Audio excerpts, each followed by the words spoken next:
They were the queens of Hollywood, untouchable, regal, and iconic. But behind the furs and the Emmys lies a hidden history of forbidden heartbreaks that the industry tried to bury forever. What happens when the world's most powerful black women fall for men decades younger? From secret desert vows to ocean blessings that ended in professional exile, these legends were forced to choose: keep the crown or keep the man. Today we peel back the velvet curtain on the romances Hollywood deemed too dangerous for the brand. You've seen their glory, now discover the price they paid in silence. Hit that subscribe button and join us as we uncover the untold truths of Black excellence legends. Pam Grier. In the gritty, neon-soaked landscape of 1970s cinema, Pam Grier emerged as an indomitable force, a woman who redefined the action hero archetype long before Hollywood was ready for her brilliance. She wasn't merely a star, she was a cultural phenomenon whose presence commanded every frame of films like Foxy Brown and Coffee. However, beneath that steely, cinematic exterior beat a heart searching for a genuine connection away from the predatory glare of industry sharks. By the early 1990s, after weathered romances with high-profile figures, Pam found herself at a quiet crossroads. The transcript recounts a haunting evening in 1993 where the damp atmosphere of a New Orleans jazz bar facilitated a chance encounter with a 21-year-old drummer. This young man, radiating a reckless, sun-kissed energy, offered a stark contrast to the cynical circles Pam usually navigated. Their connection was a whirlwind, a desperate, poetic attempt to reclaim a sense of youth and spontaneity. Within a mere fortnight, they traded the grandeur of celebrity for a modest flat on Royal Street, signing a marriage license fueled more by hope than logic. Unfortunately, the age gap of nearly 2 decades soon manifested as a chasm of maturity. The dream collapsed under the weight of infidelity and betrayal, leaving Pam to retreat into a period of profound isolation. She vanished from the limelight for years, nursing wounds that no award or applause could heal. It wasn't until Quentin Tarantino's Jackie Brown that she reclaimed her throne. Today, at 76, Pam Grier remains a testament to resilience. Her story serves as a poignant reminder that even the most powerful icons can be vulnerable when they gamble their peace for a fleeting, youthful spark that ultimately lacks the fuel to sustain a lifelong fire. Lola Falana. Known universally as the First Lady of Las Vegas, Lola Falana was a vision of sheer kinetic energy and unmatched charisma. During the 1970s, she commanded the desert's most prestigious stages, earning a record-breaking salary that reflected her status as a global entertainment titan. Lola didn't just perform, she mesmerized, blending vocal prowess with a dancer's precision. Yet the isolation that often accompanies such stratospheric fame led her toward a path of profound vulnerability.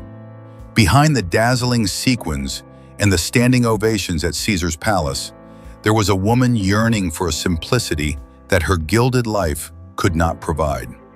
In the spring of 1980, this search for intimacy took a tragic turn. Amidst a private gathering, Lola encountered a 22-year-old man whose raw, unpolished presence stood in stark contrast to the manicured elite of Nevada. Their connection was swift and unconventional, bypassed the traditional legalities of Hollywood unions. They engaged in a clandestine, spiritual wedding within the confines of a luxury suite, illuminated only by flickering candlelight. In a gesture of ultimate trust, Lola gifted the young man a platinum bracelet, a cherished memento from her triumphs in Paris, only to find the following morning that both her lover and $80,000 of her hard-earned savings had vanished into the desert heat. The betrayal was more than financial. It was a crushing blow to her spirit. This incident marked a pivotal transition in Lola's life, pushing her away from the hollow glitz of the Strip toward a rigorous spiritual devotion. She eventually traded the roar of the crowd for the tranquility of a Catholic convent, seeking a peace that fame had failed to deliver. Today, at 83, her legacy is defined not just by her theatrical dominance, but by her courageous choice to find redemption in silence. Her journey illustrates the perilous cost of seeking genuine affection in an environment where the line between admiration and exploitation is often dangerously blurred. Lynn Whitfield. Lynn Whitfield is the epitome of cinematic sophistication, a performer whose aristocratic poise and fierce intelligence allowed her to conquer Hollywood during the early 1990s. Her career reached a stratospheric peak with her portrayal of Josephine Baker, a role that earned her an Emmy and solidified her status as a premier leading lady. Lynn was more than an actress. She was a symbol of Black excellence who refused to be confined by industry stereotypes. However, the very ambition that fueled her rise also led her into a professional and romantic entanglement that would nearly derail her hard-won prestige. In the autumn of 1994, while navigating the high-stakes environment of Beverly Hills, Lynn became involved with a 25-year-old director. What began as a passionate collaboration on a new film project quickly blurred the lines between mentorship and romance. The relationship was thrust into the brutal glare of the paparazzi when intimate photographs surfaced, sparking a media firestorm. Unlike the supportive partners she had known before, this young filmmaker turned against her, filing a sensationalized lawsuit that accused her of using her industry influence to manipulate him. The backlash was instantaneous. The film project collapsed, and a cold wall of silence rose from the studios that once championed her. The aftermath was a period of professional exile, where Lynn found herself relegated to forgettable supporting roles, her name tarnished by the scandal of a May-December affair. Yet, Lynn Whitfield is a survivor. She spent years rebuilding her reputation, eventually reclaiming her spotlight through powerful performances in series like Greenleaf. At 72, she stands as a figure of renewed grace, though her journey remains a cautionary tale about how easily a woman's power can be weaponized against her when she dares to bridge the generational gap in the pursuit of love. Cicely Tyson. Cicely Tyson was a towering pillar of dignity, a woman whose career was a decades-long crusade for the soul of Black womanhood in America. Through iconic roles in Sounder and the autobiography of Miss Jane Pittman, she didn't just act, she channeled the collective resilience of a people. Her public persona was one of unbreakable strength and unwavering moral clarity. Yet, in the spring of 1981, amidst the romantic backdrop of Paris, this icon of fortitude allowed herself a moment of profound vulnerability that the world was never supposed to witness. While seeking a brief respite in the Marais district, Cicely encountered a 26-year-old guitarist. The age difference, a staggering 31 years, seemed irrelevant under the hazy moonlight of the Seine. In a whirlwind of bohemian passion, they held a secret engagement ceremony in a cramped attic, sealing their bond with an antique silver ring. For a fleeting moment, the legendary actress considered abandoning the rigid expectations of her status for the simple life of a musician's companion. However, the reality of her global influence soon intervened. When news of the mismatched union reached the power brokers in New York, the pressure to maintain her image as a paragon of dignity became overwhelming. Just days before a planned wedding, Cicely chose duty over desire. She quietly severed the connection, leaving behind a shredded invitation and a white dress that would never be worn. She never remarried, pouring the rest of her long life into her craft and her community until her passing in 2021 at the age of 96. Her story is one of quiet sacrifice. It reveals the hidden loneliness of a legend who understood that her crown was too heavy to share with someone who didn't understand the cost of wearing it. Eartha Kitt. Eartha Kitt was a force of nature, a polyglot performer whose feline grace and Santa baby purr masked a revolutionary spirit. In the 1960s, she was a global sensation, yet her career in America was abruptly sabotaged after she spoke truth to power regarding the Vietnam War at a White House luncheon. Blacklisted and betrayed by her own country, Eartha became a nomad of the arts, finding refuge in international capitals where her talent was still revered. It was during this period of professional exile in 1971 that she sought comfort in the neon-lit corridors of Tokyo, Japan. While performing at a Shinjuku nightclub, Eartha met Kazuo, a 24-year-old dancer.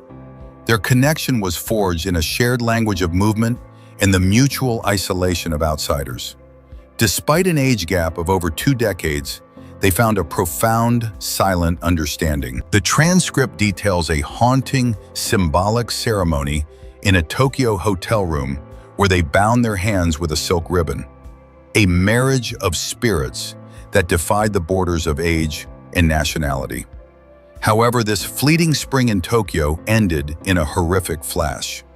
Just days after the FBI reportedly pressured Eartha to sever ties with the young man to protect what remained of her American reputation, Kazuo perished in a sudden motorcycle accident. The grief of this loss remained a hidden shadow behind Eartha's defiant stage persona. She eventually returned to the US and reclaimed her status as an icon.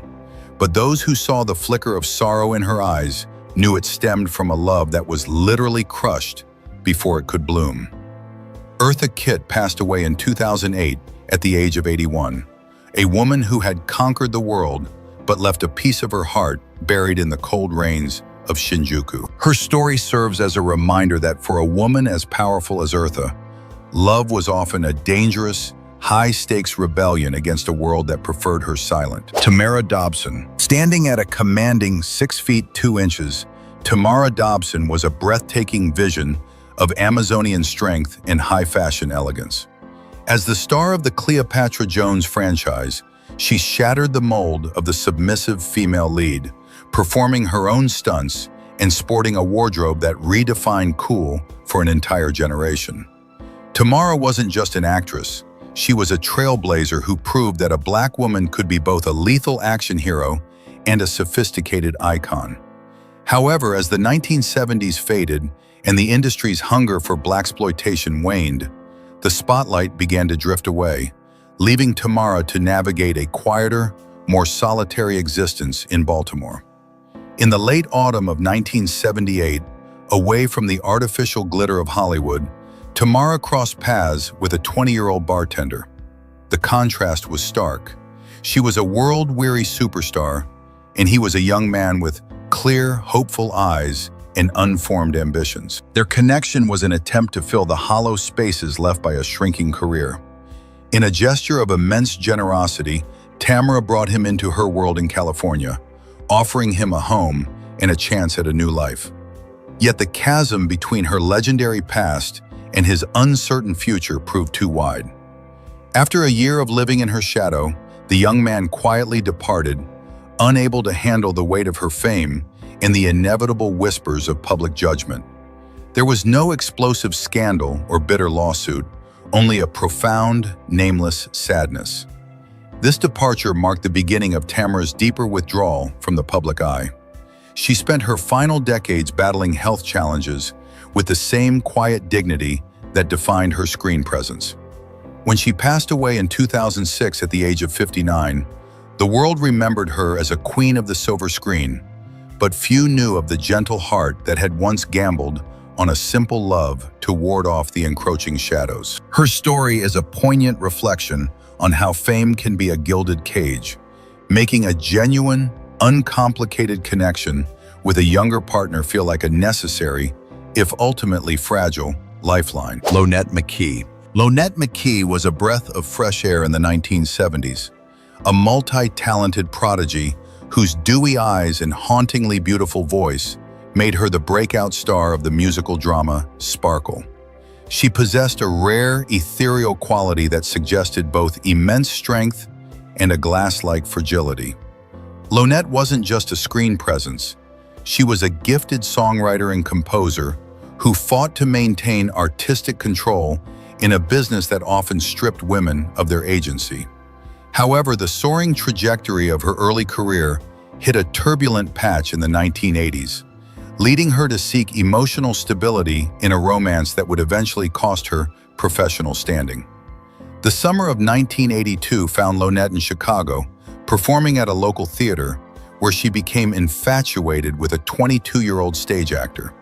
For Lonette, this younger man represented a final life raft amidst a faltering career. The transcript suggests that their bond was cemented by a risky verbal agreement.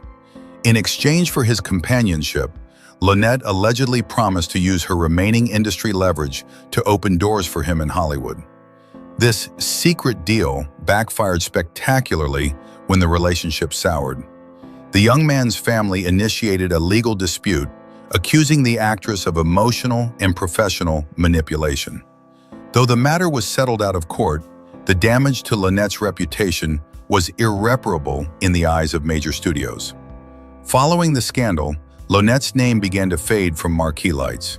She was relegated to minor, forgettable roles, her immense potential seemingly stifled by the fallout of a desperate love. Despite the setbacks, she remained a dedicated artist, eventually finding a home in character acting and teaching. At 71, Lonette McKee's gaze still carries the deep musical sadness mentioned in her story, a reflection of a woman who tried to barter her influence for affection, only to discover that Hollywood rarely forgives a legend who shows her vulnerability through a mismatched heart. Ruby Dee. Ruby Dee was the moral compass of American theater and film, a diminutive woman with a voice that could shake the foundations of injustice.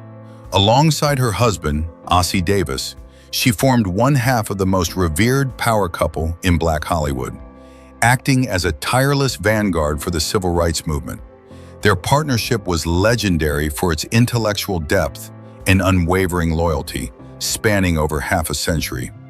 However, when Ossie passed away in 2005, Ruby was cast into a profound, echoing silence. The world she had navigated for decades suddenly felt vast and unbearably hollow, leading her to seek a different kind of companionship in the twilight of her extraordinary life. In the spring of 2007, amidst the literary ambiance of a Harlem cafe, the 84-year-old icon crossed paths with a young poet of 29. This encounter wasn't defined by the frantic energy of youth, but by a shared reverence for the written word and the rhythm of the soul. They were frequently spotted wandering through the historic streets of Harlem, moving like two shadows connected by an invisible thread of understanding.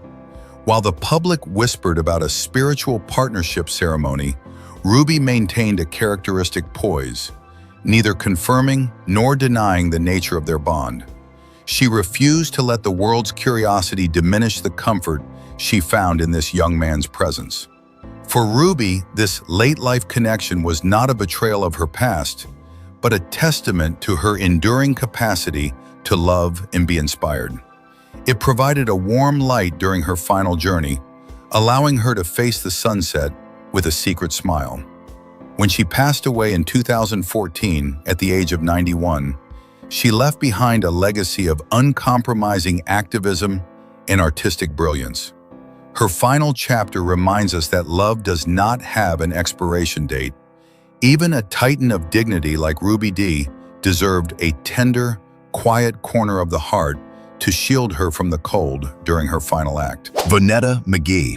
Vonetta McGee was the ethereal diamond of the blaxploitation era, a woman whose striking features and formidable screen presence earned her the title of a cinematic goddess. In landmark films like Blackula and Thomasine and Bushrod, she didn't just play a character, she commanded the lens, dismantling frail stereotypes of Black femininity with every piercing gaze. Vonetta possessed an untamed beauty that felt both ancient and modern, making her a muse for a generation of independent filmmakers. However, as the 1970s transitioned into the more commercialized 80s, the roles for women of her depth began to vanish, leading her to seek fulfillment within the intimate world of local theater in Oakland. In the summer of 1980, behind the dusty curtains of a rehearsal hall, the 35-year-old actress encountered Marcus, a 16-year-old aspiring stagehand and actor. This was a connection forged in the exhausted silence of late-night rehearsals and shared sandwiches. When she passed away in 2010 at the age of 65, She was remembered as a pioneer who had been unfairly eclipsed by a single, exploited love. Her story remains a haunting reflection on how a woman's nurturing heart can be weaponized against her, turning a search for companionship into a permanent exile from the lights she once set ablaze. Denise Nicholas. Denise Nicholas was the quintessential image of intellect and poise during a transformative era in American television. Known for her groundbreaking role in Room 222 and later in the Heat of the Night, she represented a new standard for Black actresses, one defined by dignity, education, and subtle emotional depth. Denise wasn't just a performer, she was a writer and activist who understood the weight of her public image. However, beneath the polished exterior was a woman grappling with immense grief following the sudden loss of her husband, journalist Jim Hill, in 1977. This void left her searching for a connection that didn't demand the perfection Hollywood expected. In the autumn of 1978, amidst the chaotic energy of a Los Angeles audition, Denise encountered Terrence, a young supporting actor just beginning his journey. Their bond was not forged in grand gestures, but in quiet coffee dates and the shared exhaustion of late-night sets. For Denise, Terrence represented a fresh start, a space where she could be herself rather than an icon. But the industry of the late 70s was unforgiving. When the news of their romance surfaced, the backlash was swift and disproportionate. Despite her impeccable track record, Denise was abruptly cut from a major television series. The industry chose to prioritize outdated social norms over her undeniable talent, viewing her age gap relationship as a stain on her dignity. The pressure proved too great for the young actor, and Terrence eventually walked away, leaving Denise to face the professional wreckage alone. This heartbreak prompted a significant shift in her life. She gradually stepped back from the relentless gaze of the camera to find refuge in the written word, becoming a celebrated novelist. At 81, Denise Nicholas remains a symbol of resilience, though her story serves as a stark reminder of a heartless world that once punished a woman's pursuit of happiness simply because it didn't fit a predetermined script. Marla Gibbs. Marla Gibbs is a cornerstone of American television comedy, a woman whose sharp wit and impeccable timing as Florence Johnston on The Jeffersons made her a household name. She portrayed a character with an iron spirit who wasn't afraid to speak truth to power, a trait that Marla mirrored in her own life as she navigated the complexities of Hollywood as a Black woman. After achieving legendary success, Marla sought a modicum of peace away from the relentless demands of the spotlight. She began to focus on smaller theater tours and community projects, hoping to find a more authentic connection than the superficiality of the industry could offer. In early 1992, during a theater tour, the 61-year-old icon crossed paths with Terrence, a 25-year-old production assistant. His infectious enthusiasm and genuine admiration for her legacy seemed to offer the rejuvenating energy Marla had been searching for. Their bond deepened during a brief, sun-drenched escape to the Bahamas, where they walked hand in hand along the white sands. Marla, feeling a renewed sense of hope, considered making their relationship public to challenge the taboos surrounding age gap romances. However, the dream was shattered by a cold, commercial betrayal. She discovered that Terrence had surreptitiously signed a deal with a tabloid, selling intimate details and photos of their private getaway for a quick payday. The revelation was a crushing blow to a woman who had spent her career upholding a standard of excellence and integrity. Marla Gibbs didn't engage in a public legal battle or a loud confrontation. Instead, she met the betrayal with a dignified silence. She immediately withdrew from the relationship and scaled back her public appearances, effectively closing a vulnerable chapter of her life. While she continued to appear in smaller roles, including her later resurgence in 227, the Iron Lady carried a hidden scar. At 94, she remains a beloved icon, but her story is a sobering reminder of how easily a woman's legacy can be exploited by a partner who values a momentary profit over a lifetime of trust. Isabel Sanford. Isabel Sanford was a force of comedic nature, a woman whose gravelly voice and sharp-tongued wit, as Louise Jefferson, made her the first Black woman to win an Emmy for lead actress in a comedy series. She was a late bloomer in the industry, having worked as a domestic servant to support her children before her talent finally set her on a path toward television immortality. Isabel radiated a maternal warmth combined with a regal stubbornness, a persona that resonated deeply with millions of viewers. Yet beneath the laughter of the sitcom set, Isabel carried the quiet burden of a woman who had spent much of her life putting others before herself, leading her to seek a personal oasis of affection in her later years. In the summer of 1988, during a bonfire gathering at the Southern California Fair, the 71-year-old icon crossed paths with a young saxophone player. The connection was immediate, forged in the soft melodies of the jazz and the flickering orange light of the flames. In an atmosphere away from the artificial glare of Hollywood, they found a mutual understanding that transcended their significant age gap. However, the external world was not so kind. As rumors of a secret May-December marriage began to saturate the tabloids, the young man found himself unable to withstand the relentless scrutiny and the cruel labels assigned by the press. Fearful of the impact on his own life and unable to protect Isabel from the gossip, he abruptly departed, leaving the legendary actress to celebrate her subsequent anniversaries in solitude. Isabel chose to handle the heartbreak with the same grace that defined her career. She issued no public denials and engaged in no bitter recriminations, choosing instead to preserve the memory of that unfinished waltz in the firelight as a private treasure.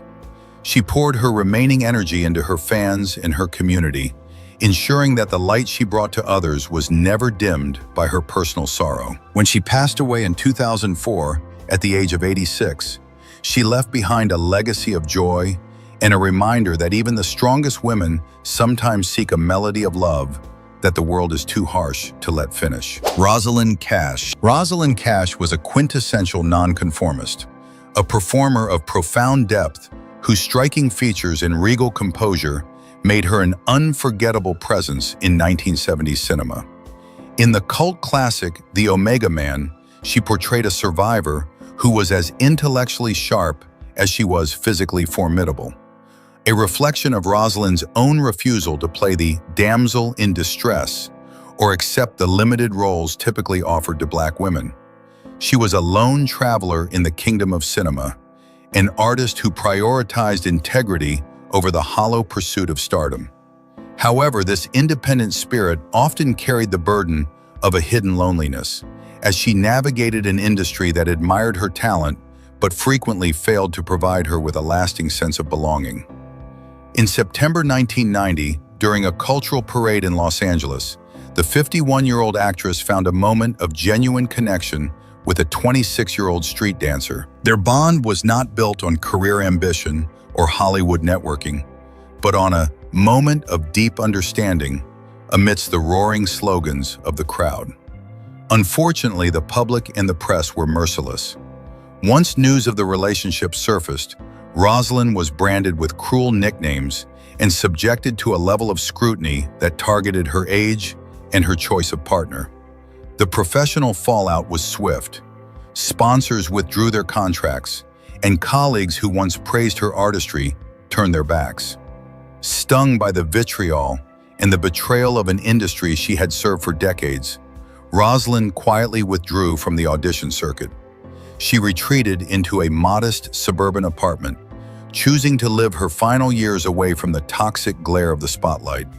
She harbored no public bitterness, but the experience left an unhealable scar on her soul. When she passed away in 1995 at the age of 56, the world lost a unique voice that had always been too authentic for the artificial constraints of Hollywood. Her story remains a sobering testament to how a world that celebrates rebellious art often punishes the artist for a rebellious heart. Nichelle Nichols. Nichelle Nichols was much more than a television star. She was a galactic pioneer who shattered the ceiling of possibility for women of color.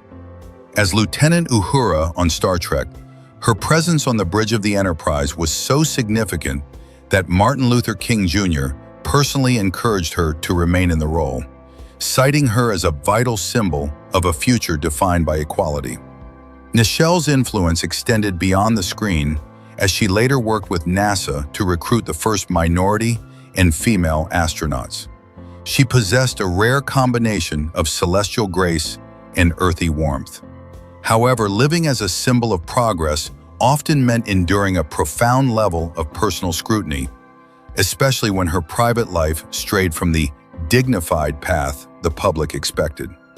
In the summer of 1983, during the high-energy atmosphere of San Diego Comic-Con, a 50-year-old Nichelle shared a fleeting, tender moment with a 22-year-old screenwriter. It was a gentle kiss on the cheek, a brief ray of sunshine amidst a sea of science fiction fans.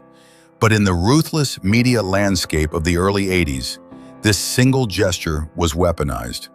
Tabloids fabricated elaborate narratives of a scandalous affair, shredding her privacy and casting her as a predator rather than a legend. The young man, overwhelmed by the sudden toxicity and unable to navigate the pressures of global fame, quietly vanished from her life. Nichelle continued to work and inspire, but that hunted kiss left a lingering sorrow. It was a love that never had the opportunity to bloom, suffocated by a world that refused to grant a pioneer the freedom of her own heart. Even as she reached for the stars, the gravity of public judgment kept her tethered to a lonely reality. When she passed away in 2022 at the age of 89, she was celebrated as a woman who opened the universe for others. Yet her personal story reminds us of the heavy toll paid by those who break barriers, only to find themselves trapped by the very society they helped modernize. Juanita Moore. Juanita Moore was a performer of extraordinary emotional resonance, forever immortalized by her heartbreaking, Oscar-nominated performance in the 1959 classic Imitation of Life. She possessed a rare translucent beauty and a soulful depth that allowed her to convey worlds of pain with a single tear-filled gaze.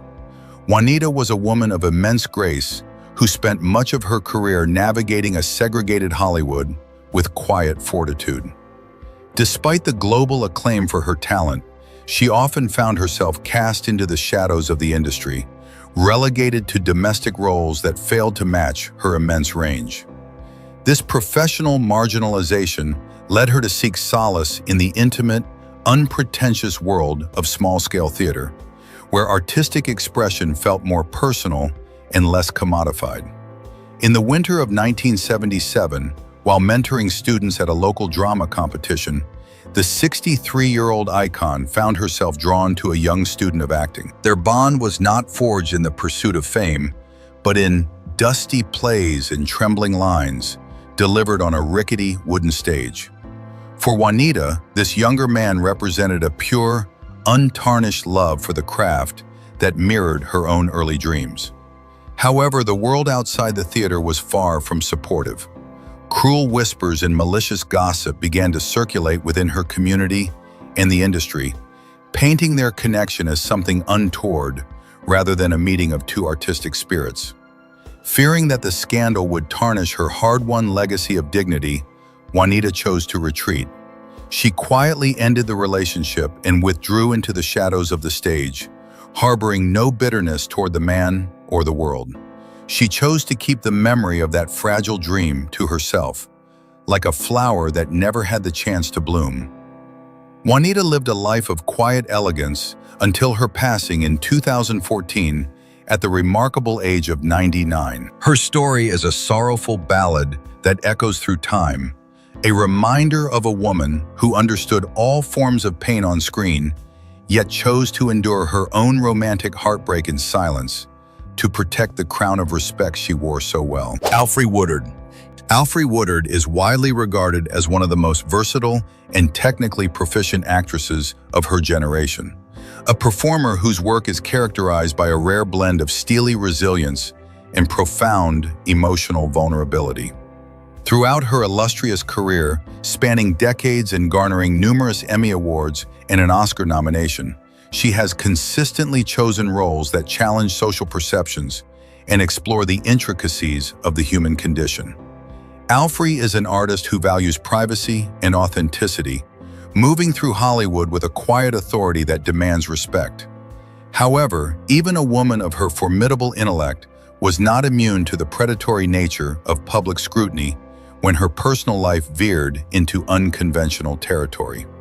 In the mid-1990s, while navigating the height of her dramatic powers, Alfre was spotted at Venice Beach with a young director. Bathed in the golden light of a California sunset, they appeared to be a couple dreaming of a future far removed from the relentless glare of Hollywood's flashbulbs. For Alfre, this relationship seemed to offer a sanctuary of shared creativity and youthful optimism. But the reality of her status as a public icon meant that their private joy was quickly commodified. Malicious articles began to circulate, questioning the validity of their bond based solely on the age gap. The pressure escalated until professional repercussions followed. Anonymous calls and revoked contracts became a chilling reality as the industry signaled its disapproval of her risky personal choices. Under the crushing weight of public judgment and industrial pushback, the relationship eventually fractured. Alfre did not respond with bitterness or public outcry. Instead, she performed an act of profound alchemy, transmuting her personal pain into the very strength that fueled her subsequent world-class performances. She poured her heartbreak into her craft, using every crack in her soul to illuminate the complex characters she portrayed, making her shine even brighter on screen. At 73, Alfre Woodard remains a pillar of the acting community, a woman who proved that while a heartless world can shatter a dream, it cannot extinguish the fire of a truly defiant spirit. Lynn Hamilton. Lynn Hamilton was a hallmark of steady grace and dependable talent throughout the 1970s, best known for her recurring role as Donna Harris, the patient and dignified fiancée on the hit sitcom Sanford and Son. She possessed a calming screen presence that served as the perfect foil to the chaotic energy of her co-stars, grounding every scene with a sense of quiet strength and traditional values. For decades, Lynn moved through the industry with impeccable professionalism, maintaining a private life that was as orderly as her public persona. However, following the passing of her longtime husband in 1981, the actress found herself adrift in a sea of isolation, leading her to seek a companionship that would eventually shock the Hollywood establishment. In the summer of 1985, while seeking a spiritual and emotional reset in Cancun, Mexico, the 55-year-old icon was photographed with a 28-year-old stage photographer. This wasn't merely a holiday fling. Rumors quickly intensified that the pair had participated in a meditative wedding on the beach, a ceremony defined by whispered vows under a Caribbean sunset rather than legal documents. Lynn, usually the bastion of decorum, reportedly marked this eternal bond with a small, symbolic tattoo on her wrist. For a brief window, she allowed herself to embrace a radical, age-defying joy. But the beach wedding was as fleeting as the tide. When the American media began to aggressively prying into the photographer's background and their private life, the young man, overwhelmed by the invasive nature of her fame, vanished from her life entirely. The sudden disappearance of her young partner left Lynn in a state of absolute seclusion. She did not issue statements or fight for the relationship in the press. Instead, she chose to withdraw from the spotlight almost completely. She carried the secret of that sunset ceremony and the meaning behind the ink on her wrist into a life of quiet solitude. At 95, Lynn Hamilton remains one of the few surviving stars of her era, living a life of profound privacy. Her story is a haunting reflection on the fragility of late-life love, illustrating how a woman who spent her career embodying stability ultimately chose to guard a single, fleeting moment of unconventional happiness as her most guarded secret. Bea Richards. Bea Richards was a titan of the American stage and screen, a woman whose artistic output was inseparable from her fierce political activism. Best known for her Oscar-nominated role as the mother in Guess Who's Coming to Dinner, she possessed a poetic gravity that could command a room with a single, hushed sentence. Bia wasn't interested in the shallow glitz of stardom. She was a playwright and poet who saw her craft as a weapon for social justice. This intense commitment to truth-telling often made her appear intimidating to the Hollywood elite, creating a barrier of intellectual solitude around her. However, beneath that formidable Iron Lady exterior was a woman who occasionally yearned for the simple, unburdened laughter of youth.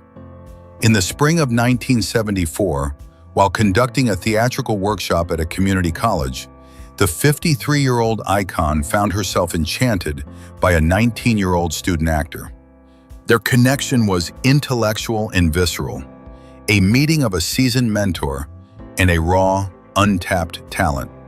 The transcript describes a series of midnight walks where they debated the nuances of Shakespeare and the future of the Black arts movement. For a moment, Bia allowed herself to believe that this young man was the spiritual heir to her passions. But the reality of their union sparked a firestorm of judgment within her professional circles. Critics and colleagues alike whispered that she had lost her moral compass, suggesting that her choice of partner undermined her credibility as a leader of the movement. The backlash took a heavy toll on Bia's spirit. Feeling that her public duty was being compromised by her personal heart, she made the agonizing decision to end the romance. She reportedly told the young man that her crown was too heavy for a child to help carry. From that moment on, Bia Richards redirected every ounce of her emotional energy back into her activism and her writing, living a life of uncompromising independence. She never spoke of the affair again, but the poems she wrote in the following years carried a new, sharper edge of longing. When she passed away in 2000 at the age of 80, she was celebrated as a queen of her craft. Yet few knew of the brief, youthful spark she had sacrificed to keep her legacy untarnished. Teresa Merritt. Teresa Merritt was a formidable talent whose career spanned the worlds of Broadway, gospel, and television. Best known for her role as the matriarch Eloise "Mama" Curtis on the 1970s sitcom That's My Mama, she embodied a warmth and resilience that felt profoundly familiar to audiences. Teresa was a classically trained performer who had graced the stage in The Wiz and Ma Rainey's Black Bottom, proving that she possessed a vocal and dramatic range far beyond the comedic confines of television. She was a woman of traditional values, often viewed as the mother of the industry. However, even this pillar of stability sought a moment of unscripted joy in the autumn of her life. In the late summer of 1979, following a theater performance in Philadelphia, the 54-year-old actress met a 21-year-old jazz pianist. Their connection was sparked by a shared love for the blues and the spiritual rhythm of the stage. For Teresa, this young musician offered a melody of spontaneity that her structured life had lacked. Rumors swirled within her tight-knit community of a secret sunset blessing held in a small garden, a ceremony where they allegedly exchanged antique silver bands. Teresa briefly allowed herself to believe in a love that defied the rigid scripts of age. Yet the pressures of her mama image were immense. When the tabloid press threatened to expose the relationship as a scandalous obsession, the young man, fearing the destruction of her saintly reputation, chose to step away. The loss left a silent ache in Teresa's later years. She chose to bury the memory of that garden ceremony beneath the professional excellence that defined her remaining career. She never spoke of the heartbreak, maintaining her dignified public persona until her passing in 1998 at the age of 75. Her story is a poignant melody of what might have been, a reminder that behind every legendary figure who comforts the world, there is often a private heart that once reached for a fleeting, youthful song, only to silence it to protect the image the public demanded. Della Reese. Della Reese was a multifaceted titan whose career seamlessly transitioned from the smoky jazz clubs of Detroit to the hallowed halls of television divinity. With a voice that possessed both the grit of the blues and the soaring majesty of gospel, she became a household name long before she donned the angelic robes of Tess on Touched by an Angel.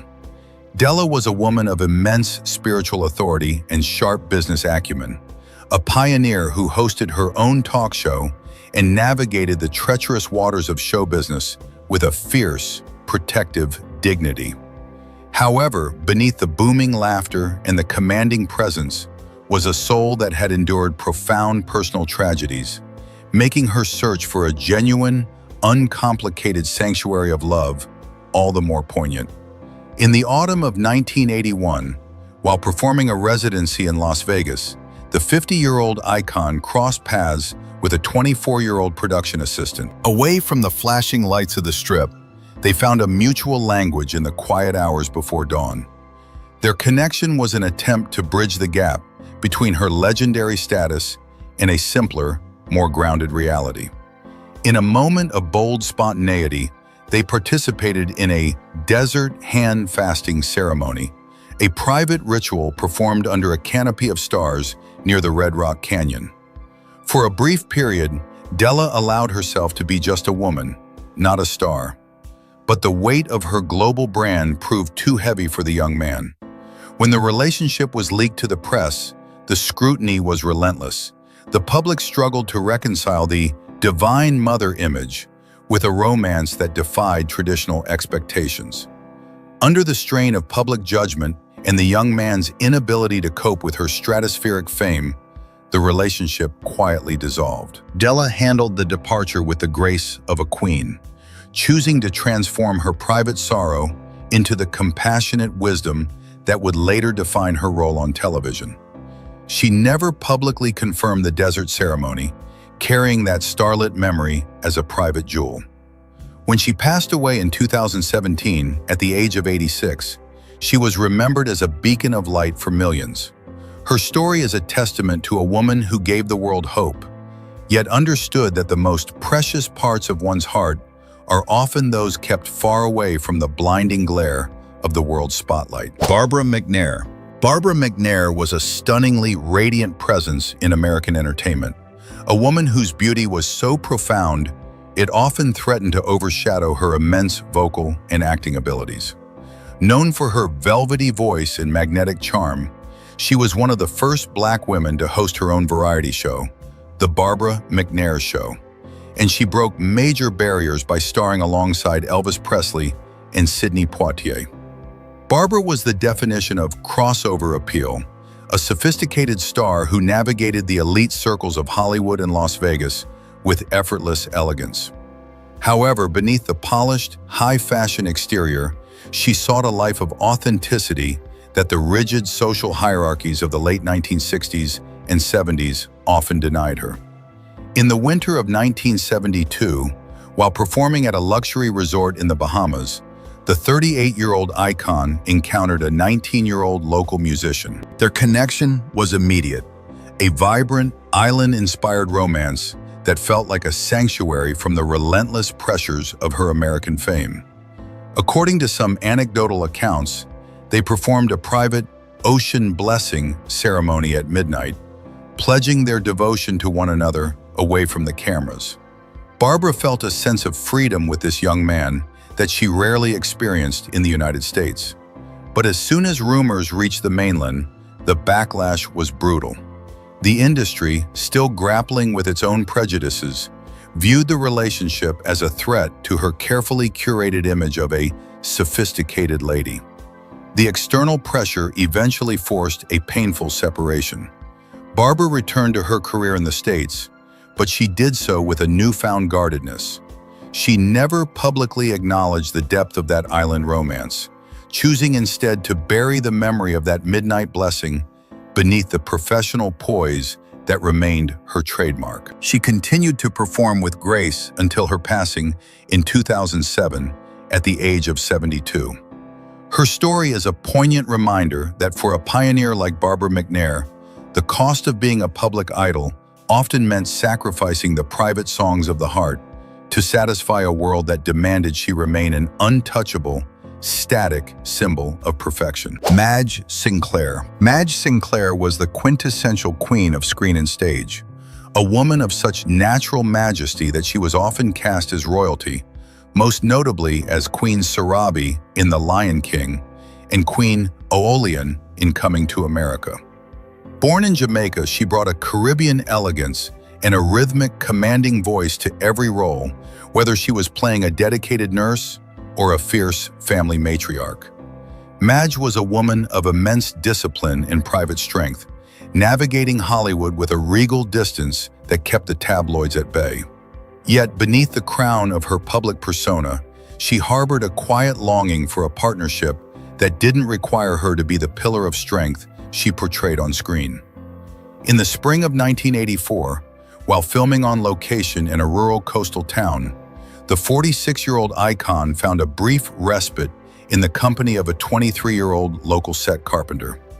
Their connection was grounded in the physical world, away from the vanity of the industry and the demands of fame. They shared quiet meals by the water, away from the watchful eyes of the production crew. For Madge, this younger man represented a return to a simpler version of herself, one who could laugh without the weight of a legacy. However, when the production wrapped and the reality of their differing worlds set in, the pressure of maintaining such an unconventional bond became a heavy burden. Choosing to protect her professional standing and the dignity she had spent decades building, Madge quietly ended the romance before it could become a public spectacle.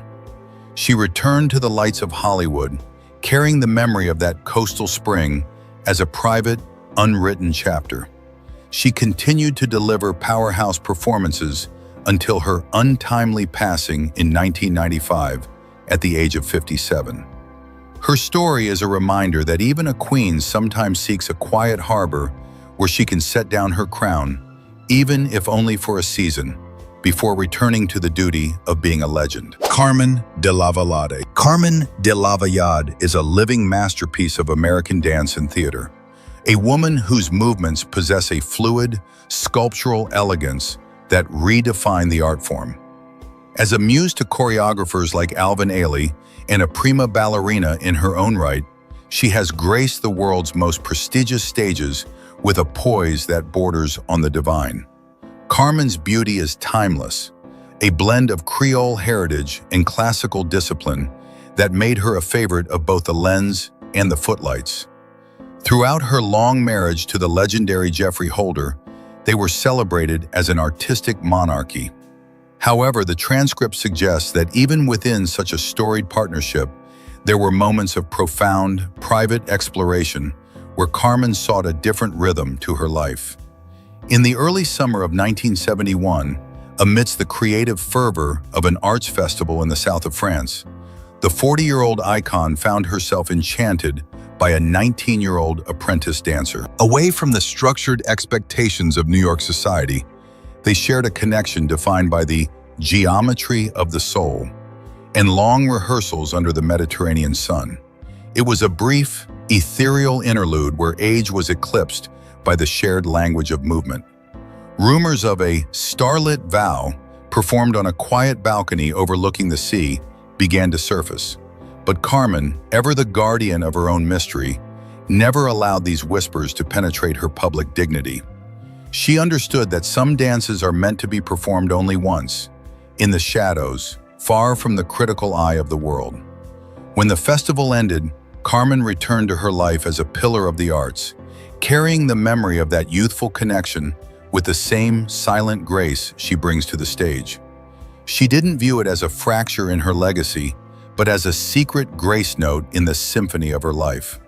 Now 94, she remains an embodiment of resilience and artistic integrity. Her story reminds us that even a woman who has spent her life in the spotlight deserves a private choreography of the heart, a fleeting, beautiful sequence that belongs only to her, danced in the quiet corners of a legendary life. Diahann Carroll. Diahann Carroll was the ultimate architect of Black glamour and a barrier-breaking force who redefined what it meant to be a leading lady.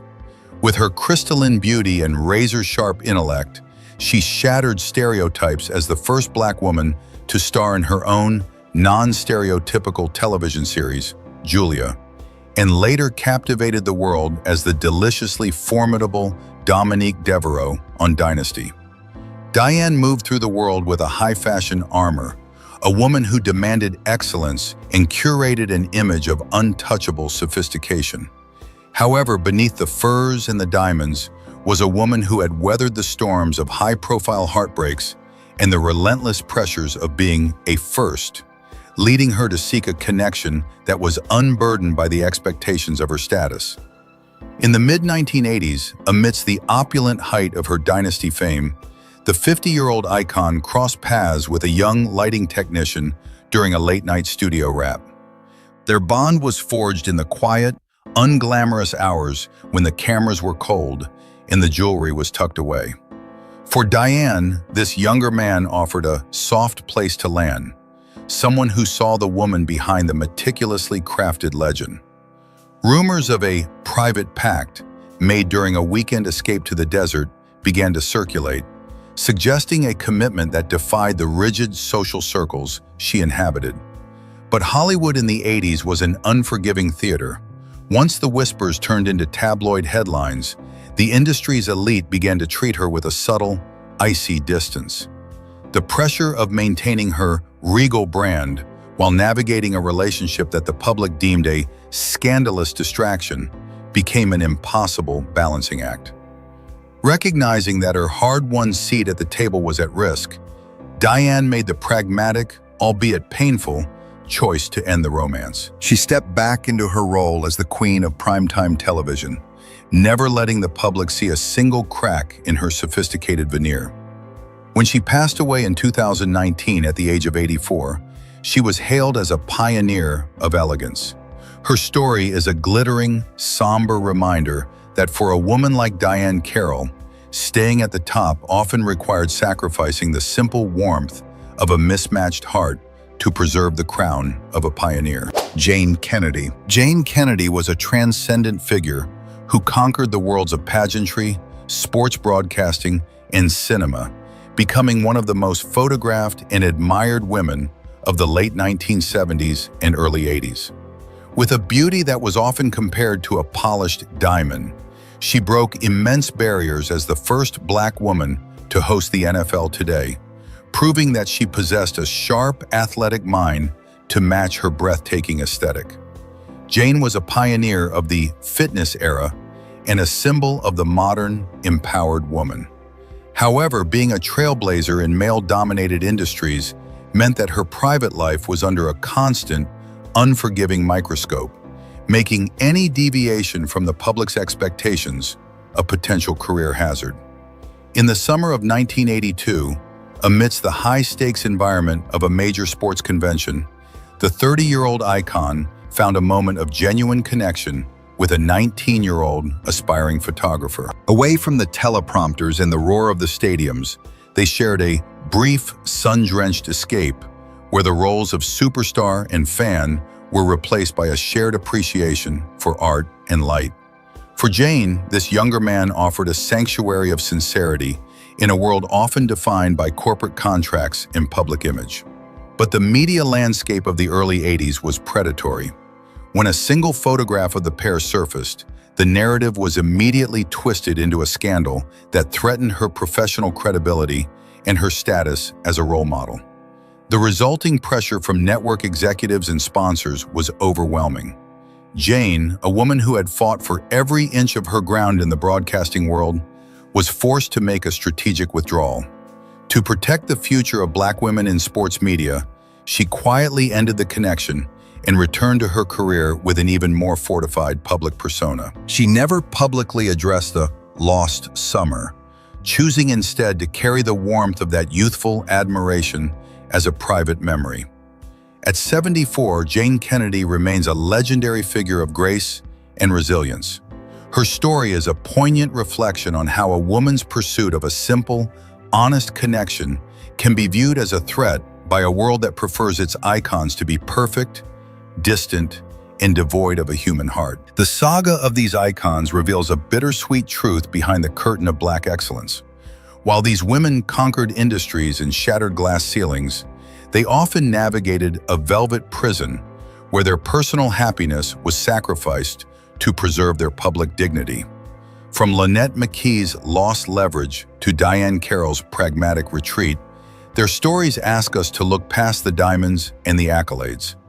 As we honor their legacies on Black Excellence Legends, we must ask, is the cost of being a pioneer too high if it requires a permanent exile from the heart? Did Hollywood fail these legends, or did the legends sacrifice their humanity to safeguard the progress